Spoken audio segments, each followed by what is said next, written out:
What up, world? It's Machiavelli the Don, back with another reaction, y'all, on Mike Tyson having a brutal fight in prison, y'all.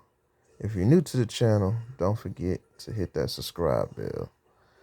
Yeah, y'all, this is about Mike Tyson having a crazy fight, y'all, in prison. Y'all gonna love this one, you know what I'm saying? He's still the champ. Stay tuned. Hey guys, come on, shut up. Sorry, champ. It was Jerry. The whole inside prison Mike Tyson story I am going to tell you now is more entertaining than any Netflix show you can imagine.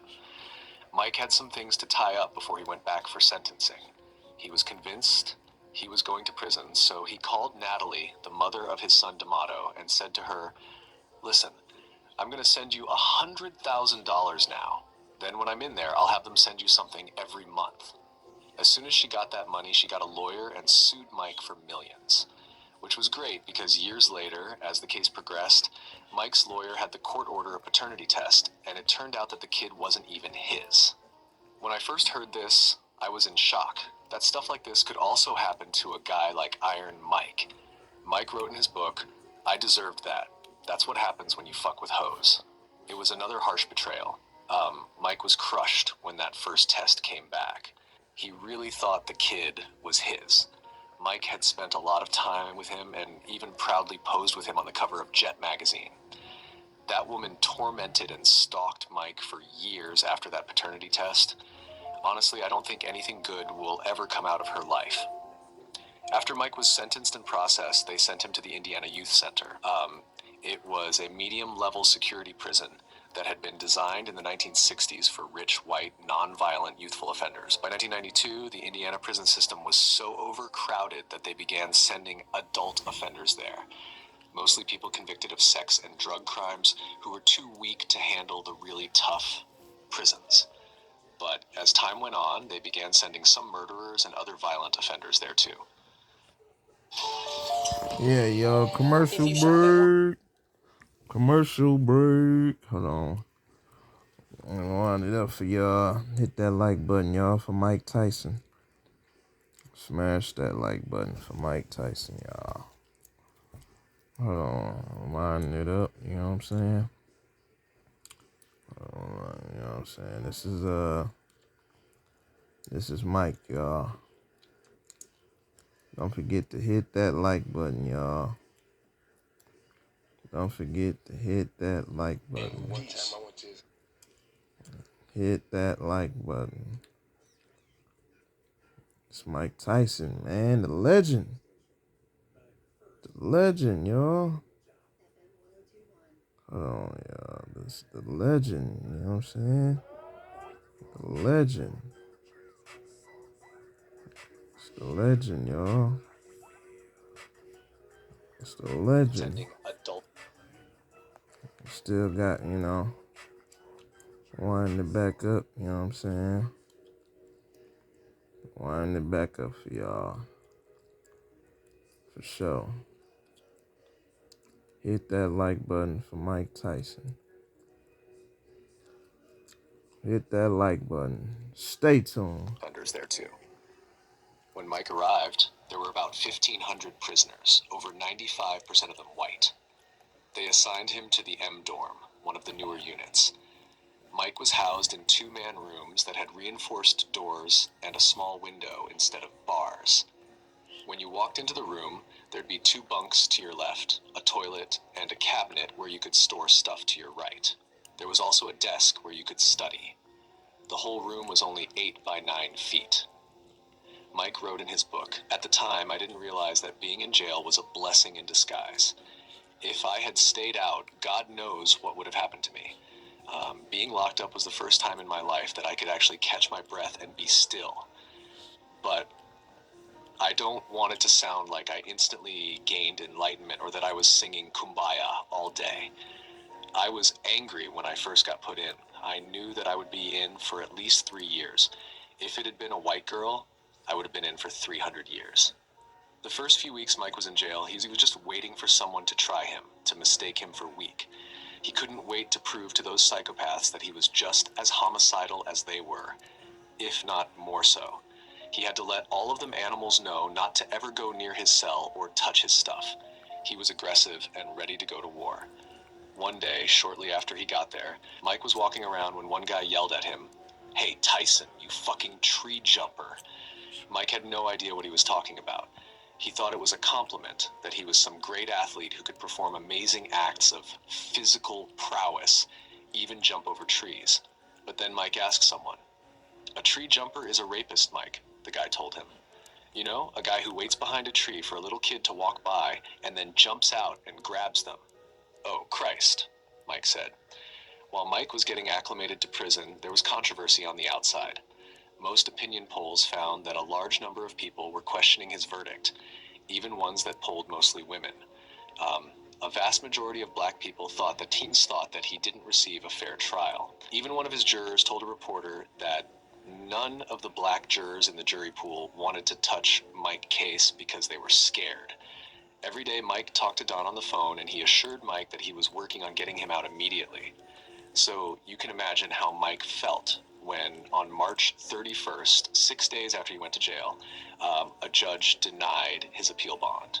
He immediately stopped eating any solid food and just drank liquids. Then he started getting write-ups.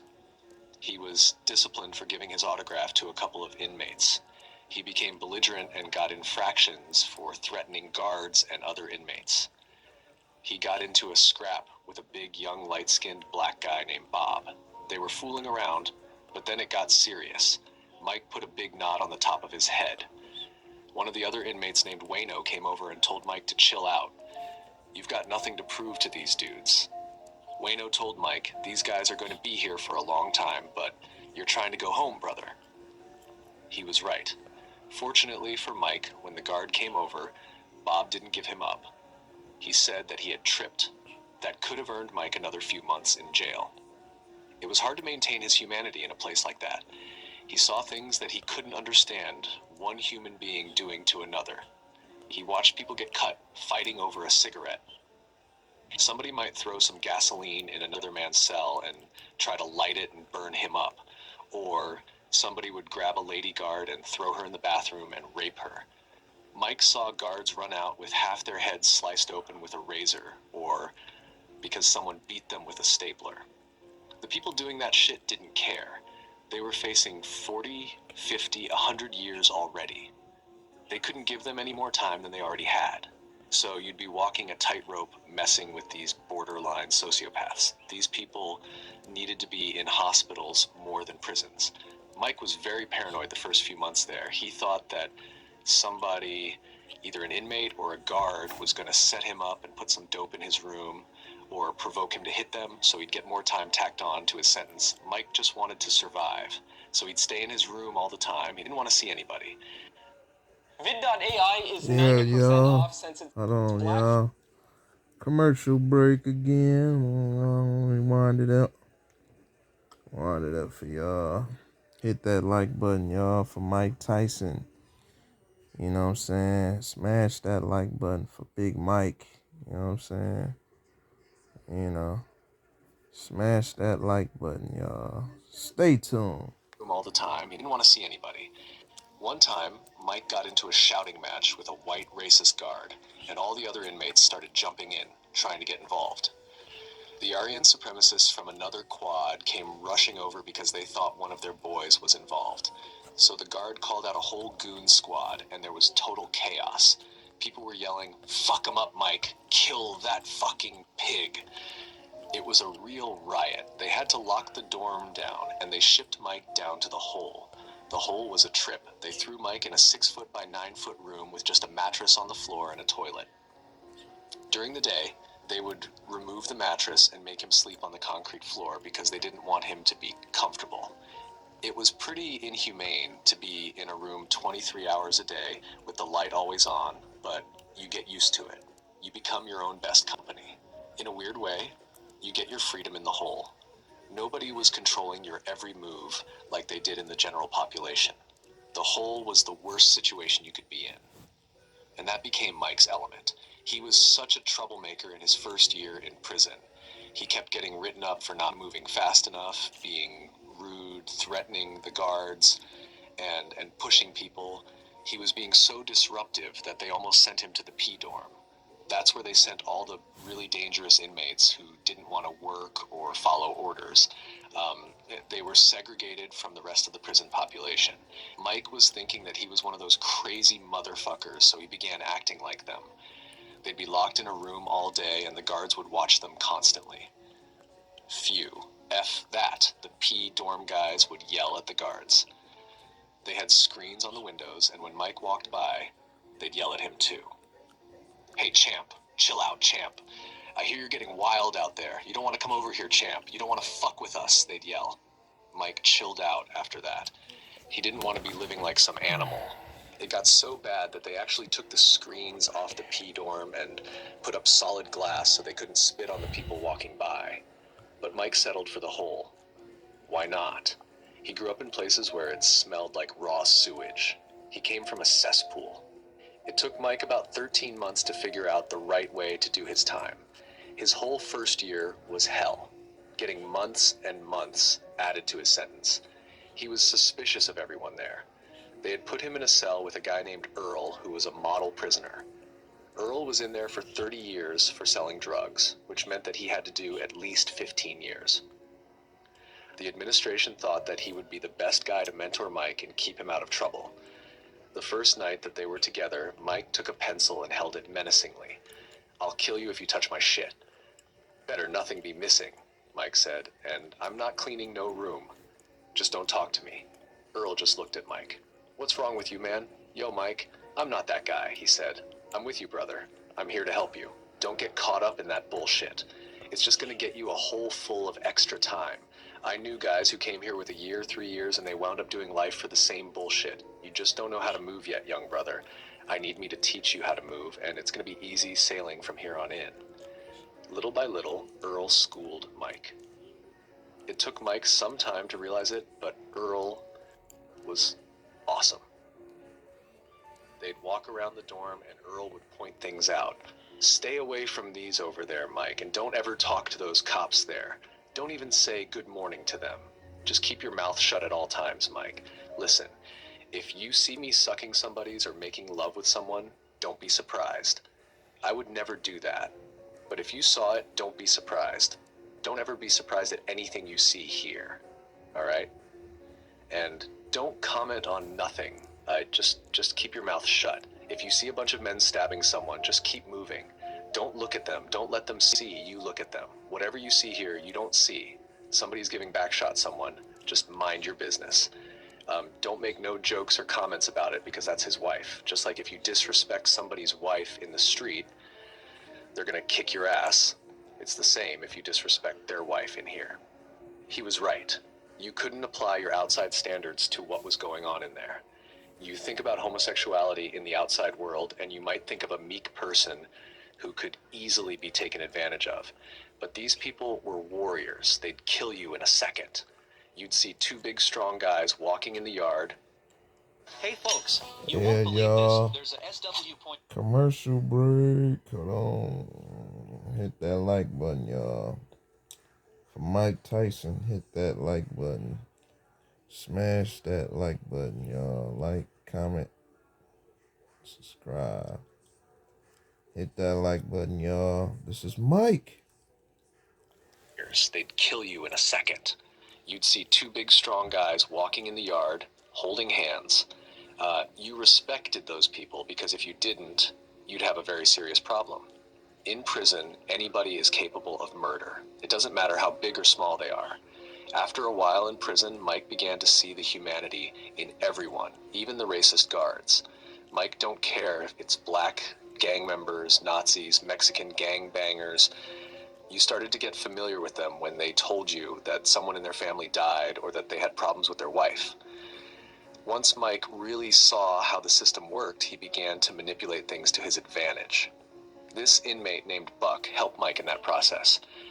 Buck was a lifer from Detroit who had done about 15 years. Mike used to get a ton of letters a day from people all over the world. One day Buck was in Mike's room reading through some letters. Mike, I can tell that you don't know how to read your letters, he said. What do you mean?